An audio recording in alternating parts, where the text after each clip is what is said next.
Some folks have been curious about what I think of the new Marathon stuff. Lots of genuine curiosity from friends who don't really know much about Marathon. Like, hey Fen, what's your take on all this? So I figured that might be worth addressing on a broader scale than personal messages. I'll start with the first question people ask me. Does this look like the original games? And the answer is no, it does not in the slightest. None of it looks anything like the originals. Whether it's the art style or what manner of things are presented in the game, the only things that really seem to be similar to Marathon are the fact that there's guns and that it's in space or something. This looks so little like Marathon that it's really jarring to hear the voiceovers in the trailers call it that.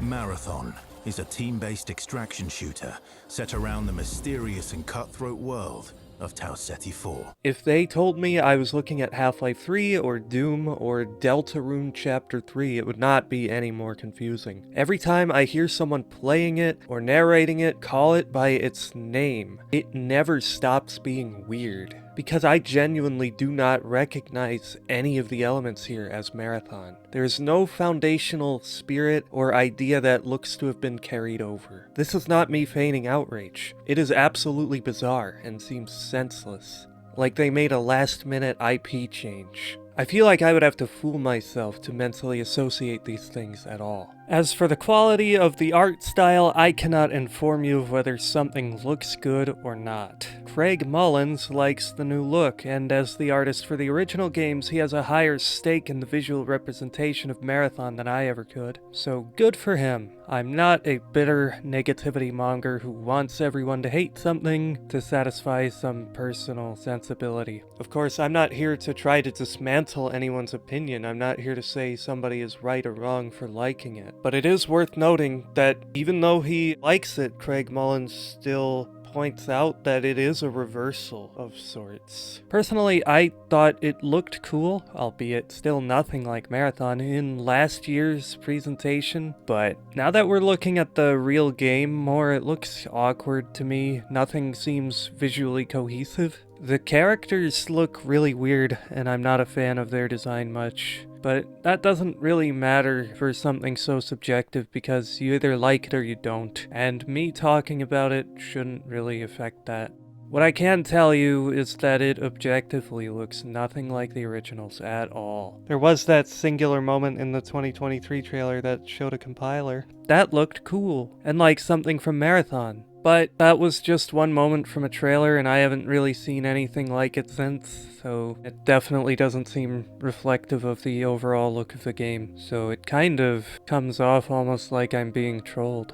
The guns and characters look like nothing from Marathon, where the guns had this curvy kind of classic sci-fi look to them, and now you've got like the Minecraft shotgun. Some of it looks kinda cool. It reminds me more of Destiny's Omalon guns than Marathon though. I could not look at anything from the new game and point to anything from the originals as inspiration, except for the logo. I guess the colony ship is there, the Marathon herself, but it doesn't really look anything like it did in the first game. Which isn't the biggest problem, because it's not like it looked amazing in the first game. You can change things, that's okay, but it also doesn't look anything like how I imagined it, or how I think most people would have imagined it. It looks weird. But hey, it's an execution of a concept of something that was in the original games, which is a lot better than you can say of everything else we've seen so far, I guess. It doesn't really impress me when it stands on its own like that, though. To give an idea of something I might have gotten behind, here are some fan-made 3D renders of the Magnum and Fusion pistol. That's all you have to do.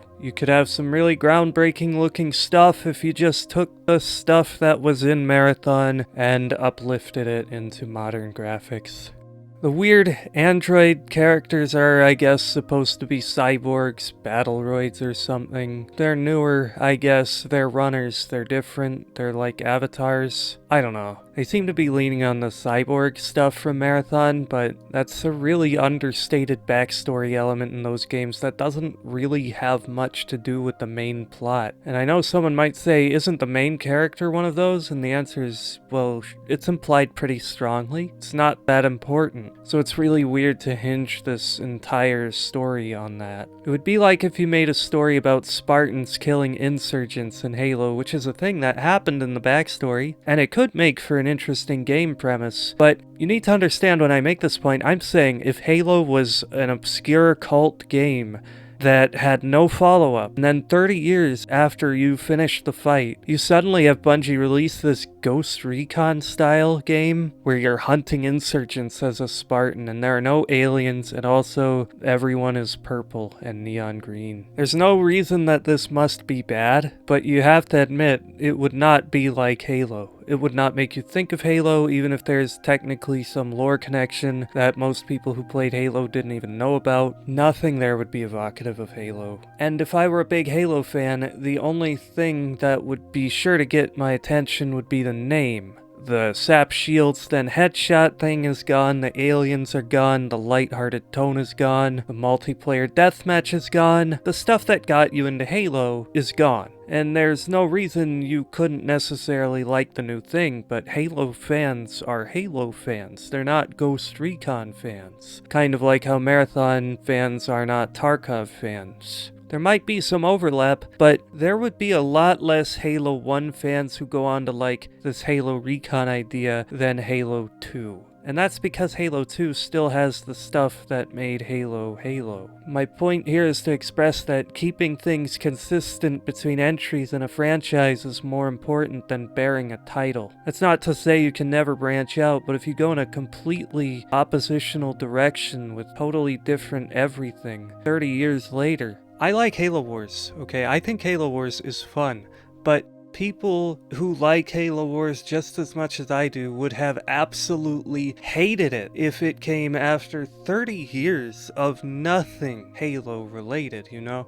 Now imagine if that happened and it didn't even look like Halo. Well, there's a point where the name just becomes a rubber stamp. An arbitrary symbol that doesn't really signify anything except that somebody had the rights to a property. Consistency is key. Reach was a deviation from Halo's traditional style for sure, but it also still bore a lot of what made Halo Halo. The stuff of Halo, you might say. It didn't go too far all at once so as to totally depart from Halo's core identity. I'm not really invested in franchise at this stage of my life. I don't assign any loyalty to something on basis of name alone. However, I expect it to bear some standard, and I call that the stuff of it. The stuff that makes it what it is. Let's talk about spiritual successors. When I say the stuff of something, I'm talking about the soul of it, the character of it, every individual element of a game, movie, book, play, anything in those that you might like.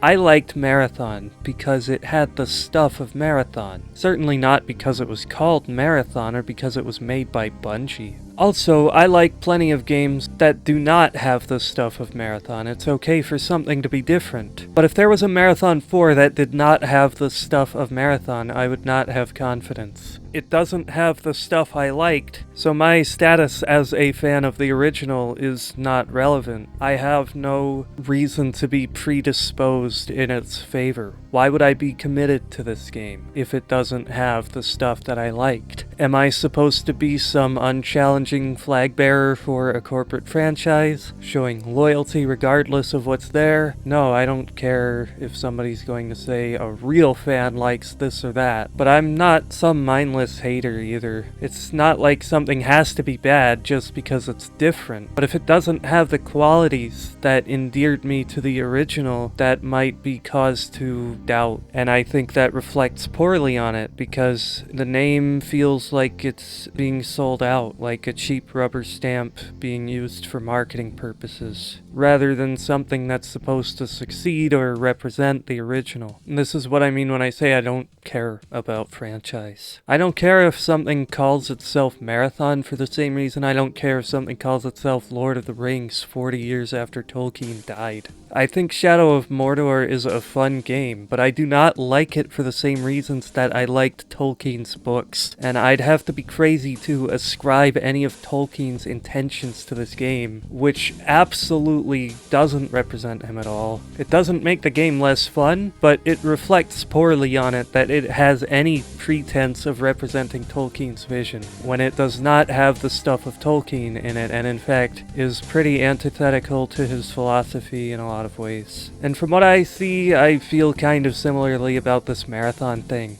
I don't know why they would issue the stuff of Marathon, because the stuff of Marathon is good. There are a lot of high quality, interesting elements in Marathon that could be adapted into a great game, and we know this is true because it's been done before with a game called Halo, which was a spiritual successor to Marathon. You might say, whatever, the new game is just doing something different. There's no need to pay respect to some old game that no one cared about. But Halo did that despite not even being called Marathon. It had a reverence to Marathon's story, and it recycled many of the components from Marathon, and it really resonated with people, didn't it? It became a record-breaking smash hit with immense cultural impact. Even as it did something new, it still kept those ideas in Marathon close to its heart. And I'm not saying that Marathon is a basket of nothing but good ideas, but there is obviously a reservoir of good quality stuff that you can impart onto a completely different franchise and get pure gold out of it. We have proof of this. Halo feels like Marathon in pretty substantial ways. No, it doesn't play the same, it doesn't look all that similar. Not every single thing that exists in Halo is a Marathon reference, but you can see clearly how the creative DNA that went into Marathon was imparted upon Halo. I mean, it was made by the same people within a decade, but the new Marathon does not really seem to have much regard for the originals at all. If you're watching this, you probably know Halo 1, but if you didn't, I could probably trick you into thinking it was a Marathon game. I would probably have an easier time doing that, tricking an ignorant onlooker into thinking Halo 1 and Marathon were the same franchise,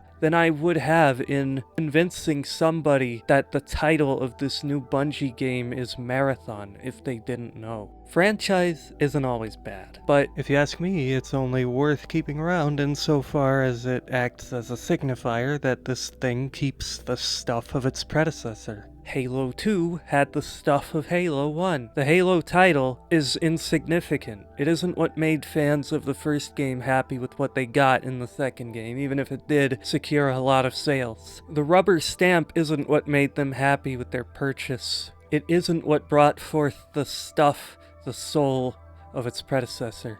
If there's ever any actual reason to look forward to a sequel, it would be in the hopes that it carries forward the stuff of its predecessor. And the new Marathon does not look like it is doing that at all. And I don't just mean that as an art style thing. When all is said and done, I'm sure Halo will ultimately feel like a more worthy successor to Marathon than Marathon. I don't care if they respect the lore, I don't care if they run afoul of the lore. That stuff doesn't matter too much in the finer details and can be forgiven to some degree. Even Marathon games aren't perfectly consistent with each other. They get dates wrong all the time, but that's okay because the stuff is carried between them. The vibe is preserved. Halo itself had a killer Marathon vibe too. I don't care whether you like what you're seeing with the Marathon stuff, it's fine if you do. It's fun to be excited, but from where I'm sitting it doesn't look like it's got that Marathon vibe at all.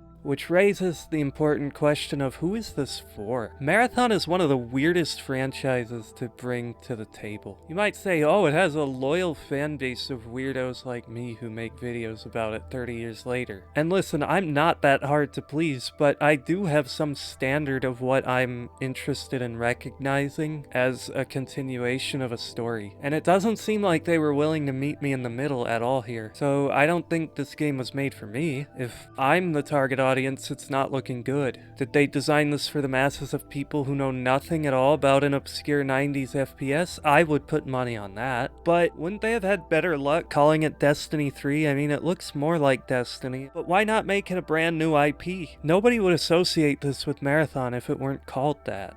It's weird because Marathon isn't this killer brand that prints money. It's probably about as risky to make it a Marathon title as just devising a new IP. And it comes with some limitations on the freedom that they can take in designing it, at least a little bit. Marathon as a brand has been out of sight for a long time, and it was never that big to begin with.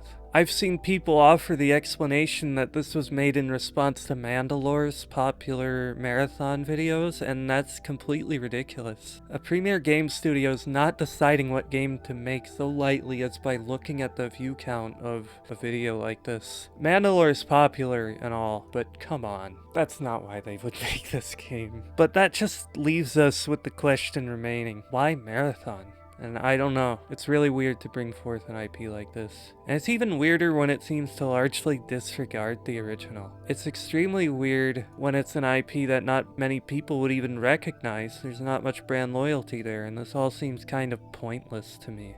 I want to make it abundantly clear that I could have been sold on this game. I'm not just automatically hostile to anything Bungie does or anything that happens to use an old IP that I like. I don't want to be biased. So this new story takes place on the colony of Tau Ceti 4. That's an interesting premise and could have even rectified one of the weaker aspects of the original trilogy's story. I think the colony is a poorly handled aspect in the original trilogy. You save it in the first game, but you never go there. You never get to see it, and very little said of what happens there or what manner of place it is, despite the place basically being your entire motivation for fighting the aliens. Imagine if in Halo 1, after you got done saving Earth from the Ring, the Covenant, and the Flood, Halo 2 opened and said, Covenant fleet found Earth anyway, and they just killed everybody. 0 survivors. You know, you do the armory sequence, and Master Guns is just like, the Covenant just got done wiping out all life on Earth. That would be terrible, wouldn't it? That would not win you over.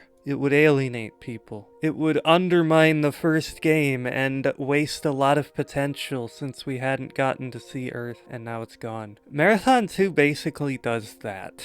I think it mostly has a great story, but Marathon 2 says everyone on the Tau Ceti colony died, especially the people you saved. The only surviving humans are the captives that were already taken away by the aliens, the ones you failed to keep from getting captured. And they are Durandel's slaves now. You've basically accomplished nothing in the first game except for empowering Durandal, who is pretty much an evil villain. While I think Marathon 2 is way better than the first game overall, I do somewhat resent it for completely dissolving the first game's victory. This could have been corrected in a small way by setting the new game on the colony. You could learn that some actual meaning was found in the interim between Marathon 1 and 2, instead of just leaving it at the part where it was all unceremoniously destroyed off-screen, with no one even really mourning it. But, unfortunately, the actual story of Marathon doesn't really seem to be what this game concerns itself with. I don't care about a few token nods to the lore. I don't care if they reference Bernard Strauss or Maida or have a Battleroid as a boss. I'm not writing this game off just because you can jump or aim down sights or because it has colors. It's just that I would want to see the vibe of the original games carried forth in a story that is thematically and logically consistent with the legacy of the original, but that's not looking like what we're gonna get. A common counterpoint that you hear when people like me complain is, why let it bother you? Who cares if you don't like it or aren't interested in it? You can still enjoy the old stuff, but aside from that being a really weak deflection, it also ignores that these types of things, these follow-ups, successors, actually do inhibit the ability to approach the originals as long as you don't exist in complete isolation from society. Stories don't exist in vacuum. People talk about them. And if you're the only person left who acknowledges the originals, the new one will have supplanted them, misappropriating it, twisting it out of what it meant to you to fit some other purpose. It might be good or bad, but it's not the same. Now this is kind of universal. This is a result of any sequel that's ever been made that changes anything at all. It happened when Marathon 2 undid Marathon 1's victory. It happened when Marathon Infinity decided to be set in a completely different reality than Marathon 2. But those games carried the vibe throughout. And these games were all made a year apart, mostly by the same people. At no point could you ever say that the games don't feel like they understand their predecessors. They don't hit their mark every single time. But playing Marathon 2 feels like it enriches the first game's story overall. And that's what I would want in a sequel, or an adaptation. But that's only going to become harder and harder with the changes more sudden, dramatic, and ruinous to any consistency when you go 30 years with no installment and then release something with the exact same title as the original that generates 10,000 times the interest. That's extremely alienating to someone in my position. Remember when I showed those cool 3D renders of the guns from the original games? Well, my least favorite thing about the new game isn't that it exists and that people like it. It isn't that it isn't made for me. It isn't the art style. It isn't if they make some mistake with the lore. I can ignore all those kinds of issues by not playing it, or by disregarding it. But it's going to become increasingly impossible to find things like those cool 3D gun renders when a billion new fans jump in and oversaturate the internet with content about the new game, which will have way more output and way more clicks and be favored by the algorithms compared to the original stuff. And a huge contributor to this problem is the simple fact that they called it Marathon. If there's one thing I am actually bitter about, it's that. And it's not because the new game has the rubber stamp, it's not because it calls itself a Marathon game. It's that it is called Marathon. Full stop. Just Marathon. That means there's no way to distinguish the old stuff from the new. If it had been called, I don't know, Marathon Resurrections, hopefully they'd think of a better title than that. But still, that would bother me a lot less because I'd be able to, if I end up hating it, disregard anything where people are talking about resurrections. But no, it just has the same title. That leaves me with no way to distinguish the old from the new. And no, Google's time-selective searches do not really help if, say, you were hoping to see current-day discussions about the old games. Giving it a title identical to the original with no subtitle, no year, nothing, just totally overshadows the old games. And that just makes it feel like this game is an aggressor of sorts. And it's kind of a trend in games lately. Prey 2017 is good, but fans of the original are probably a little miffed by it not being called Prey 2017, just Prey. I think this started really with Star Wars Battlefront 2015, where they just said, no, it's not Battlefront 3, the long-awaited sequel, it's Star Wars Battlefront. And then it got a sequel called Star Wars Battlefront 2, identical to the original Battlefront 2, and for me, as someone who likes the older games more in these cases, this sort of thing just makes the game feel innately oppositional to my interests. It's hard not to be a little biased against it when that's how it makes its entrance. Its very existence actually makes it harder to find things that I like. Right from the outset, your game is annoying me if I ever want to look something up about the original. And it's not just a Google search issue. The old Marathon Discord server is burgeoning with like 1 million people who are only interested in the new games. Even discussions about the old games are now fraught with the context of the new one. And I know this is going to simmer down pretty soon, but it's not going to go away completely. Lots of people's interest in the old games will be entirely defined by their attraction to the new one, and that is going to be the framework for countless, not just fans, but also YouTubers talking about the games. You know, a bunch of people, huge masses of fans and persons of influence making videos are gonna jump into the story of the old games with the most superficial interest, solely there to look for connections to the new one that they're really here for,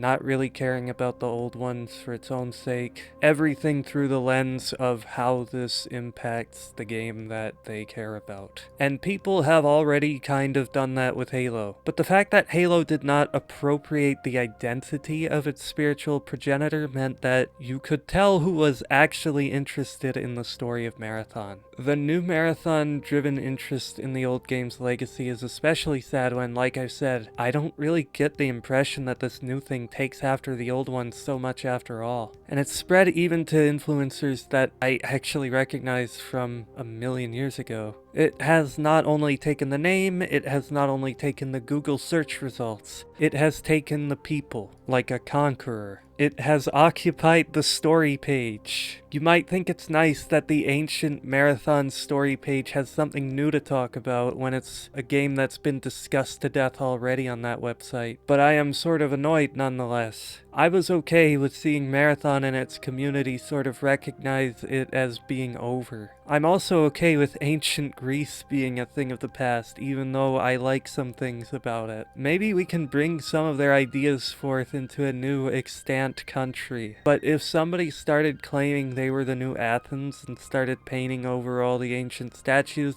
and reinterpreting what they meant and everything, bringing about a regime that didn't really even look like ancient Athens, I'd probably be pretty disappointed. I often see people say, like, oh, why do you not like the Lord of the Rings movies? Wouldn't Tolkien be happy that his work was famous? And I don't like that kind of take, because Tolkien wasn't just a fan of fame, he also had a vision, he had beliefs, and they were imbued into his work. And Marathon is not that thematically serious or anything, but popularity by some vague association of a title isn't an innate good. But what's there to fear? I mean, it's still Bungie, right? They value their history, right? Well, maybe. I think I have some pretty sound reasons to doubt the character behind the game will reflect that behind the old ones. To me, Bungie is just a name, another rubber stamp as much as Marathon. I'm not saying it's a bad name or a good name, although I wasn't really happy with Destiny, to be honest. Still, my point isn't to denigrate Bungie. I'm not trying to be a hater. I'm not here to say, I hate them and you should too. My point is that Bungie of today, circa 2025, regardless of merit or lack thereof, is simply not the same Bungie that made Marathon 30 years ago. To believe that they are is like thinking the man, Walt Disney, actually had anything to do with the live-action Snow White. Regardless of what you think of Snow White versus Snow White's live-action remix, they are obviously not made by the same people. You don't need to know that they came out 100 years apart to know that. It's self-evident that these productions are made by different people who come from different time periods with different prevailing cultural mindsets that made them who they are, and that their company had different business practices of the day that informed the decisions that its employees would make in the production of these two movies. You could suppose that some corporate culture had survived throughout the years that might contribute similar ideas, DNA inherited by the future of the company that brought forth practices that live on to this day, but that would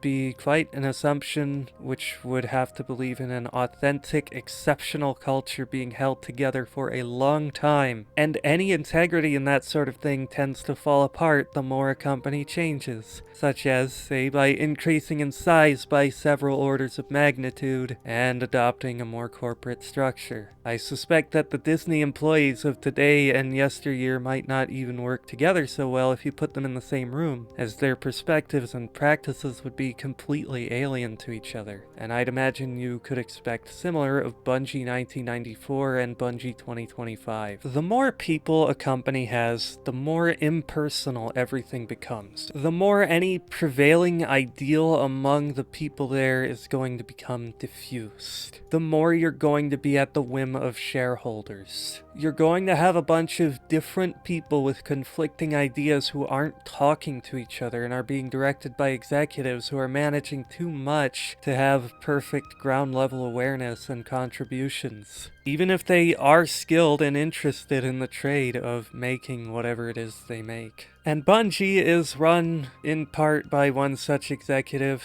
that being Jason Jones, co-founder of Bungie. I think some people often point to him as proof that Bungie is basically the same. I mean, it's not like the Walt Disney situation where he's been gone for a long time, or Tolkien even. You still, in fact, do have some small number of the same people here. Jason Jones in particular was instrumental in the development of Marathon. He contributed to the story, he programmed the game, he made levels. He also went on to build Halo and had a ton of influence in Halo's early history. And that human element that he brought forward is part of why Halo really does feel like a spiritual successor to Marathon. You can see the fingerprints of people like Jason Jones between the games, and it becomes more obvious how that goes if you watch developer interviews and stuff and see what these people's goals were and what types of people they were, as the people there defined the games. Telling a story in a game is different than telling a story in a book, because a huge part of the story of a game is just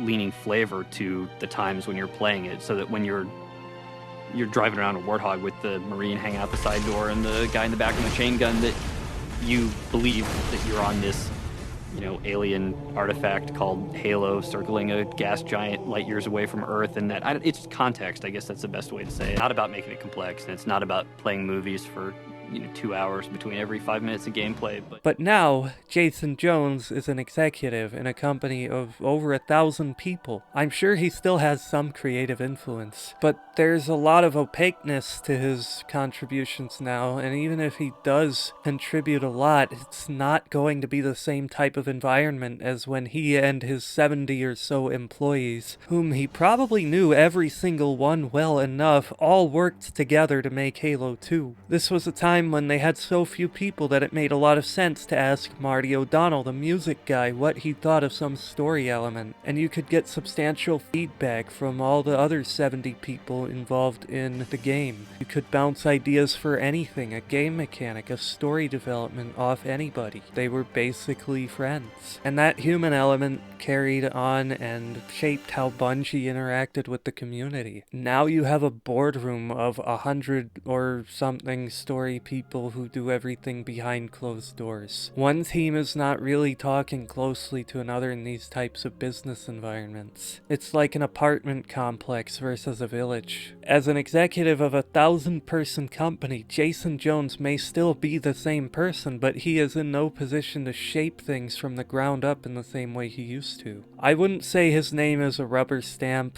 but it's closer to one than it would have been in the Halo 2 days. Obviously, Bungie is not as detached from its past as Disney is, but the marathon of the mid-90s might as well have been made on a different planet by a different species for how likely I would consider it to reflect the kinds of values, goals, beliefs, and practices that you can expect from any AAA studio in 2025. A generation has passed. The world that Marathon 2 was made in doesn't exist anymore, so you're not gonna have the same kind of thing come about.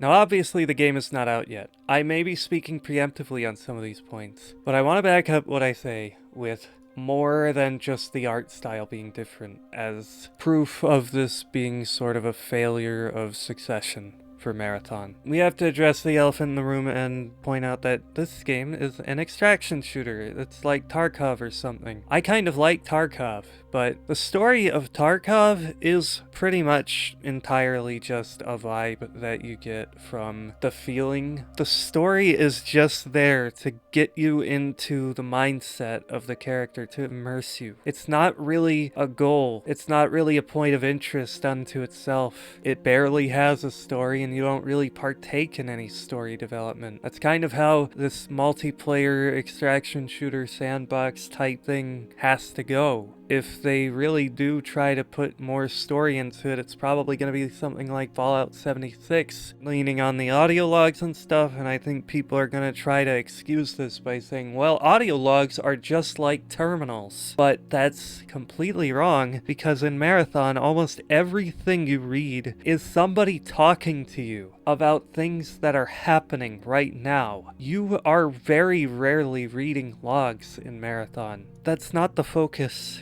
It's a dynamic story that has the character central to what is happening, with almost every terminal you read being in the second person because it is addressed to you, a very important character in the story. Having these types of sandboxy multiplayer games really flies in the face of that kind of story, because centering your character usually doesn't work very well. It feels like a fanfic if you do it at all, unless you totally go against the premise of this multiplayer environment by basically having you play a single-player storyline like some MMOs do, which brings forth the question of why did you even make it this type of game in the first place if that was the story you wanted to tell. As for the content of the story, unfortunately there's kind of a dearth of information right now. I don't know what's going on with the ARG, and I admit I'm not that interested. If that's how the story is being presented,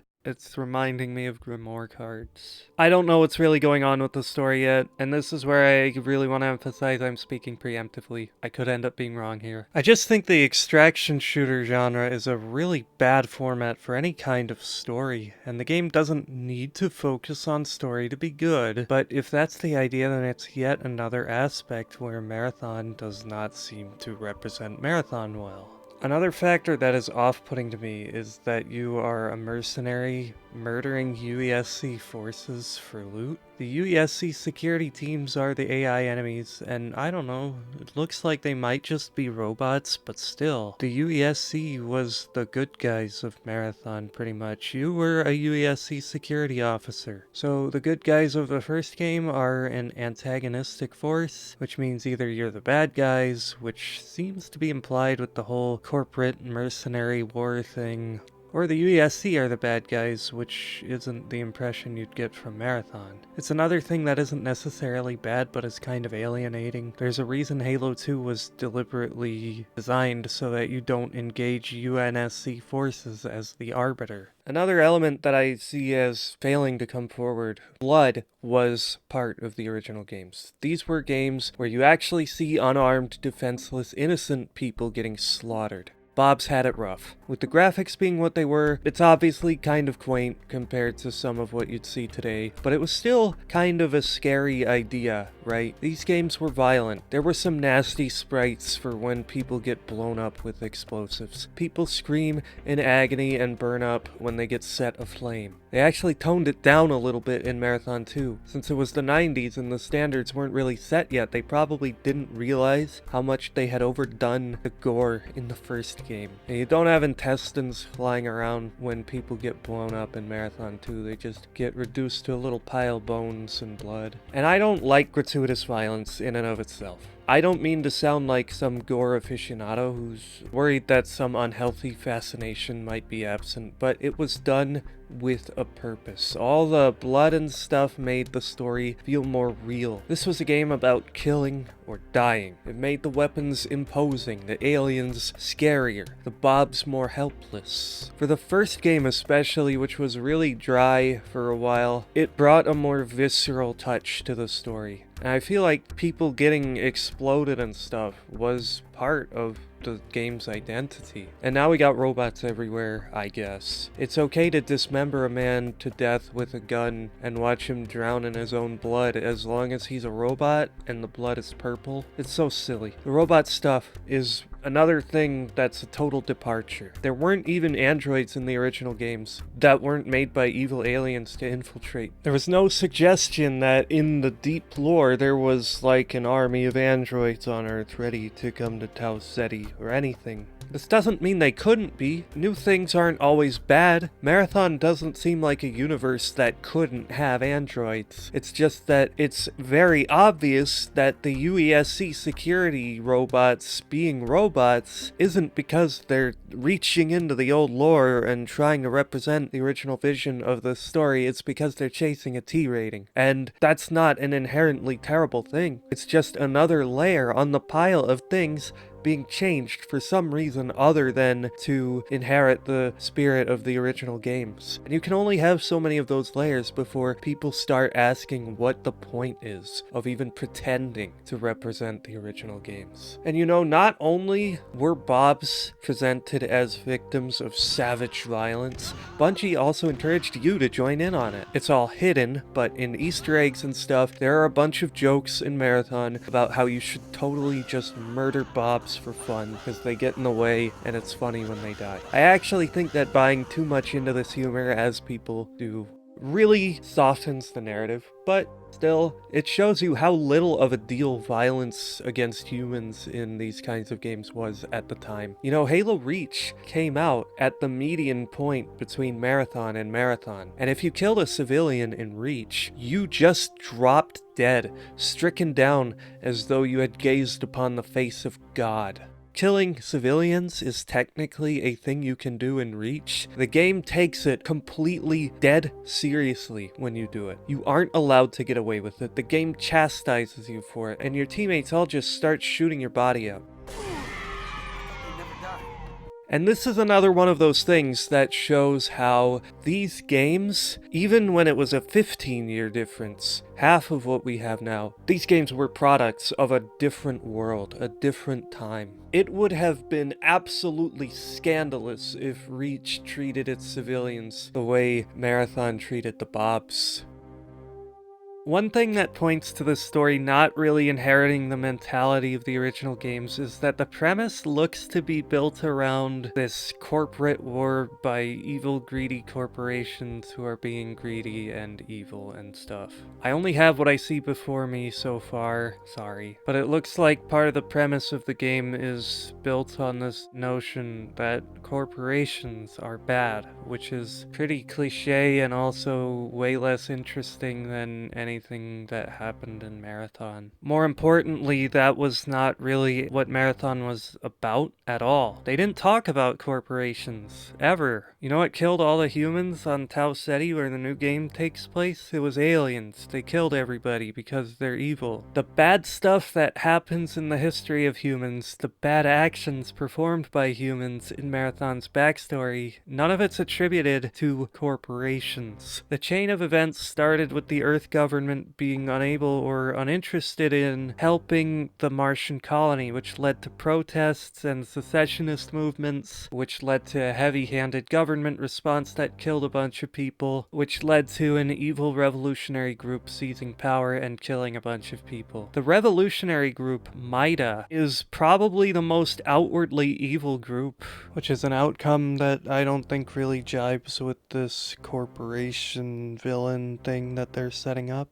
It's an interesting premise, and I think not something you see that often. But now the bad guy is corporations, and I feel like I'm in a rerun of the Fallout stuff, where this new show comes out and says corporations are responsible for every bad thing that happened, when the original games laid the blame squarely upon human nature. On Reddit or whatever, anytime somebody complained about the story taking a radical different direction, they were met with condescension and insults saying you have to be an idiot not to see that Fallout 1 and 2 were just totally centered on this anti-corporate message, when in reality that was at best a very minor backstory element and was certainly not a key focus of their stories. I can't wait to hear about how Marathon was always about corporate greed. The anti-corporate message being a centerpiece of every single story is new. This is such a 2020s thing. Anytime you see something brought forth with this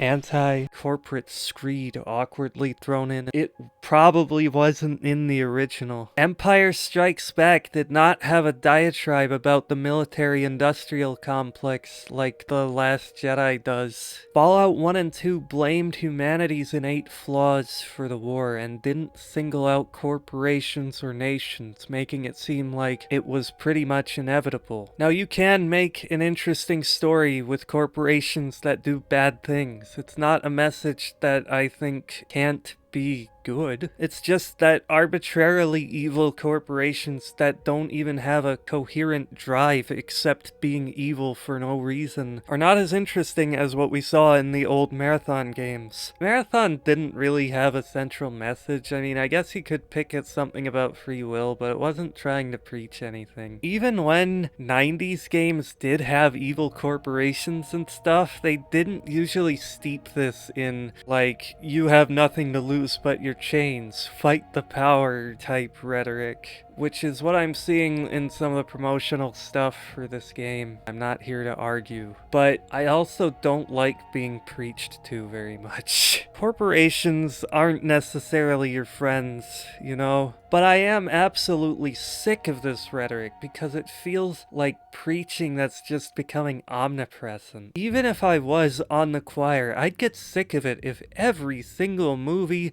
book, game, every anecdote somebody told me was dedicated to the singular purpose of telling me what God was all about, to the point of inserting this perfectly inspiring message into stories where it has no business being. The corporation's bad thing is so safe, so overplayed, boring, uninspired, and preachy. Whoa, corporations are greedy? That's so insightful. What a bold take. It especially rings true when it's a message delivered to me from the mouth of a corporation that I've personally seen slowly transform from a unique, brilliant, trailblazing small indie company of human beings into a fairly common faceless corporate entity.